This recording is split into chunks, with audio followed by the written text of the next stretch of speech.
সূরা সফের 14 নং আয়াতে আল্লাহ সুবহানাহু ওয়া তাআলা এখানে সুফিবাদের এবং সুফির পরিচয় তুলে ধরেছেন। আয়াত নাম্বার হচ্ছে সূরা সফ 14 নং আয়াত। আল্লাহ সুবহানাহু ওয়া তাআলা বলেন, ইয়া আইয়ুহাল্লাযীনা আমানু কুনু আনসারুল্লাহ। ও বিশ্বাসীরা, তোমরা হয়ে যাও, তোমরা হয়ে যাও আনসারুল্লাহ, আল্লাহর সাহায্যকারী। বড় আশ্চর্যজনক ব্যাপার, আমরা আল্লাহর সাহায্য চাওয়ার জন্য সকল কর্ম করি, আল্লাহর সাহায্য লাভ করার জন্য আমরা সকলে ইবাদত বন্দেগী করি।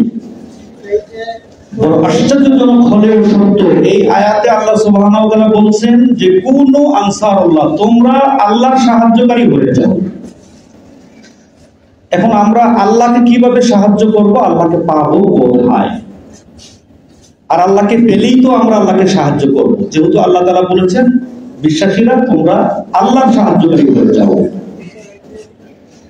সূরা মুহাম্মদের 7 নং আয়াতে আল্লাহ সুবহানাহু ওয়া তাআলা শর্ত জুড়ে দিলেন, ইন তানসারুল্লাহ, যদি তোমরা আগে আমাকে সাহায্য করো। ইন শব্দটি তিনি ব্যবহার করেছেন, ইন যদি, শর্ত জুড়ে দিলেন, ইন তানসারুল্লাহ, যদি তোমরা আগে আমি আল্লাহকে সাহায্য করো, ওয়া ইয়ানসুরকুম, তারপর আমি তোমাদেরকে নসরত করব, সাহায্য করব, ওয়া ইউসাব্বিত আকদামাকুম, এবং তোমাদের কদমকে আমি মজবুতি দান করব, প্রতিষ্ঠিত করব, দৃঢ় করব। এখানেও আমরা পেলাম যে আগে আল্লাহকে সাহায্য করতে হবে। প্রিয় বন্ধুরা আমার, তাহলে আমরা আল্লাহকে কিভাবে সাহায্য করব, আল্লাহকে আমরা পাবো কোথায়? তাই মহানবী সাল্লাল্লাহু আলাইহি ওয়াসাল্লাম, লেটেস্ট নবী, সর্বশেষ নবী, বাবা আদম থেকে শুরু করে সকল নবী ইসলামের দর্শন কি করেছেন? একই দর্শন প্রচার করে গেছেন, তথা ইসলাম প্রচার করে গেছেন। লেটেস্ট নবী মহানবী সাল্লাল্লাহু আলাইহি ওয়াসাল্লাম এসে আমরা কিভাবে আল্লাহকে সাহায্য করব, কিভাবে আমাকে তৈরি করতে হবে আল্লাহকে সাহায্য করার জন্য। আমি যখন আল্লাহকে সাহায্য করার পর্যায়ে যখন পৌঁছবো, কোরআন বলছেন ওয়াজহুল্লাহ, এই লোকটা হচ্ছে আল্লাহর চেহারা, জুড়ে বলেন বাবা। এবং কোরআন অন্য আয়াতে বলছে সিবগাতাল্লাহ, সে আমার রঙে রঙিন। মহানবী বলেছেন তাখাল্লাকু বিআখলাকিল্লাহ, তোমরা আল্লাহর চরিত্রে চরিত্রবান হয়ে যাও। তাহলে এই পৃথিবীতে যত সন্তান, কুল্লু মাউলুদুন আলাল ফিতরা, এই পৃথিবীতে যত সন্তান, যত সন্তান, যে কোনো ধর্ম, যে কোনো বর্ণের, যে কোনো মতাদর্শের, যে কোনো ধর্মের সন্তান জন্মগ্রহণ করেন আলাল ফিতরা, আল্লাহর স্বভাবে কি করে জন্মগ্রহণ করেন। আর আল্লাহর স্বভাবটাই হচ্ছে সুফিবাদ, আল্লাহর চরিত্রটাই হচ্ছে সুফিবাদ। আল্লাহর স্বভাবে সকল ধর্ম বর্ণের শিশু কি করেন? কুল্লু মাউলুদুন আলাল ফিতরা, আল্লাহর ফিতরাতে কি করেন? আল্লাহর স্বভাবে কি করেন? জন্মগ্রহণ করেন। তাই তাকে বলা হয় মাসুম, অর্থাৎ নিষ্পাপ। এখন আমি আল্লাহর স্বভাবে এই পৃথিবীতে আগমন করলাম। যখন আমি আগমন করলাম এই পৃথিবীতে, তখন আমি একা নই, আমাকে পরীক্ষা করার জন্য আল্লাহ সুবহানাহু ওয়া তাআলা আমার আষ্টে পৃষ্ঠে শিরা উপশিরায় খন্নাস রূপী শয়তানকে আমার আষ্টে পৃষ্ঠে শিরা উপশিরায় জুড়ে দিয়েছেন, আমাকে ইচ্ছাকৃতভাবে আমাকে পরীক্ষা করার জন্য। তাই আল্লাহ বলেছেন তোমরা কি করো, মিন শাররিল ওয়াসওয়াসিল খান্নাস, তোমার আষ্টে পৃষ্ঠে শিরা উপশিরায় তোমাকে পরীক্ষা করার জন্য ইচ্ছাকৃতভাবে যে তোমাকে খন্নাস রূপী শয়তান তোমার সাথে ডিউটি করার জন্য দেওয়া হয়েছে, তুমি তোমার সেই খন্নাস রূপী শয়তান থেকে পানা চাও।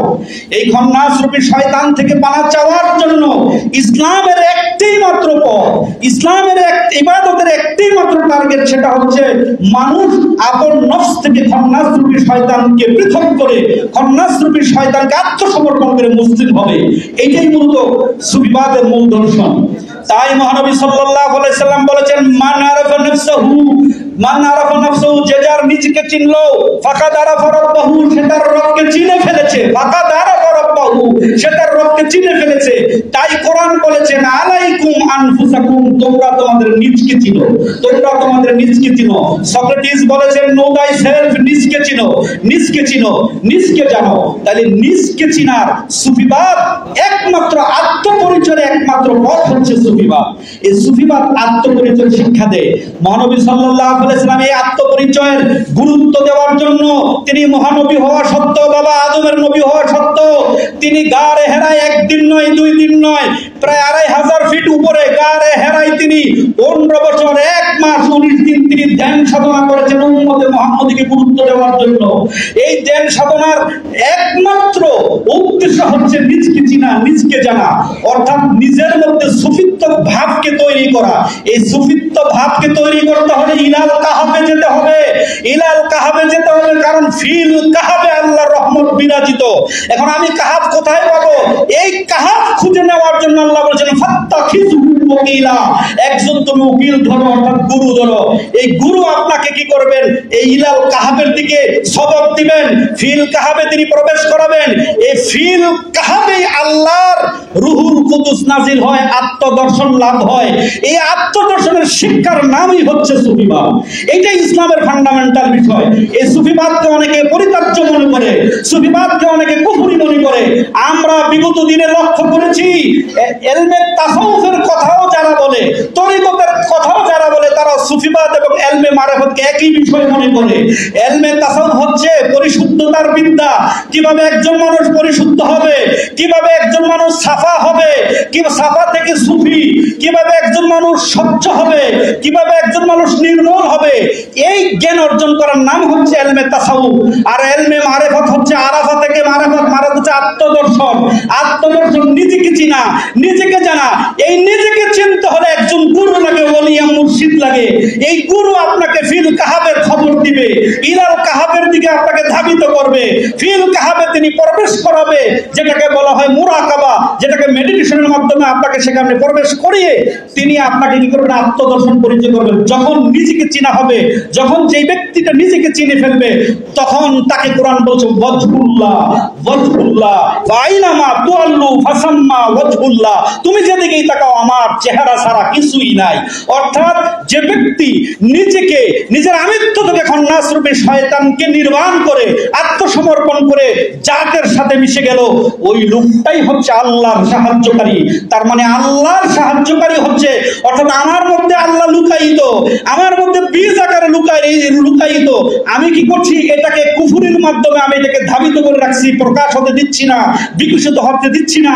তাই আল্লাহ বলছে আমাকে সাহায্য করো। আমরা এই গুরুর মাধ্যমে, গুরু দর্শন বায়াতের মাধ্যমে গ্রহণ করে আমরা যদি ইলাল কাহাব, ফিল কাহাবের শিক্ষা গ্রহণ করি, আত্মদর্শনের শিক্ষা যদি গ্রহণ করি, এই শিক্ষা গ্রহণ করাটার নাম হচ্ছে সুফিবাদ গবেষণা। সুতরাং এই গবেষণা যারা করেছেন এবং করছেন, এই ধরনের অনুষ্ঠানকে আমরা আন্তরিকভাবে অভিনন্দন জানাচ্ছি, শুভেচ্ছা জানাচ্ছি, পাশে থাকার আহ্বান জানাচ্ছি। আমরাও সুফিবাদ সার্বজনীন ফাউন্ডেশন নামে একটি সংগঠন করেছি। আমরা সকলে মিলে আসুন মানুষকে আত্মদর্শনের শিক্ষা দেই। আত্মদর্শনের শিক্ষার মধ্যে ভেদাভেদ নাই, আত্মদর্শনের শিক্ষার মধ্যে হিংসা নাই, বিদ্বেষ নাই। আজকে সারা বিশ্ব হিংসা, বিদ্বেষ, হানাহানি, অনৈতিকতা, নারী নির্যাতন, বেহায়াপনার দিকে যাচ্ছে। এ থেকে ফিরিয়ে আনতে হলে সুফিবাদের কোনো বিকল্প নাই, সুফিবাদের কোনো বিকল্প নাই। আসুন আমরা নিজেরা সুফিবাদকে ফলো করি, সুফিবাদের ইসলামকে মেনে চলি, সুফিবাদের ইসলামের প্রচার প্রসারের জন্য আমরা ঐক্যবদ্ধভাবে কাজ মালিক আমাদের অভিজ্ঞান করুন। সুফি গবেষণা ফাউন্ডেশনের যারা কথা বলার জন্য সুযোগ দিলেন তাদেরকে কৃতজ্ঞতা জানিয়ে আজকে এখানে শেষ করছি। জয় হোক মানবতার, জয় হোক সুফিবাদের, জয় হোক সুফিবাদ গবেষণা ফাউন্ডেশন, জয় হোক।